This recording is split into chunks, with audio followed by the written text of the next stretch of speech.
Պարոն Թունյան, դուք որպես տնտեսագետ, որպես տնտեսական հանձնաժողովը երկար տարիներ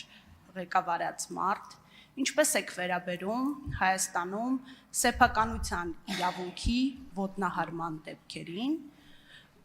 ավելի կոնկրետ հարցս ձևակերպեմ, մարդկանցից բիզնես խլելու արատավոր մշակույթին։ Շնորհակալություն։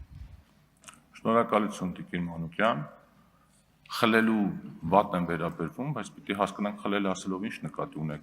Եթե տեղի է ունեցել ապօրինություն կամ իրավախախտում եւ պետությունը դրան նորմալ արձագանքում է, հակառակը դա չանելը կդիտվի որպես բացասական երևույթ։ Շնորհակալություն։ Արձագանք։ Ըստ էության հարցիս այդքան էլ չպատասխանեցիք։ Ինձ ձեր դիրքորոշումը որպես տնտեսագետի էր հետաքրքրում, նորմալ է արդյոք մասնավոր սեփականության նկատմամբ նման վերաբերմունքը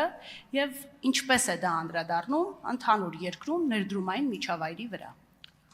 Տիկին Մանուկյան, կարծում ձեր հարցին պատասխանեցի։ Եթե բիզնեսի նկատմամբ կամ քաղաքացու սեփականությունը ապօրինի խլվում է, պետականացում է կամ ինչ-որ մեկից անցնում է մյուսին, դա բացասաբար է ազդում, բայց եթե կան դրա համար ինչ-որ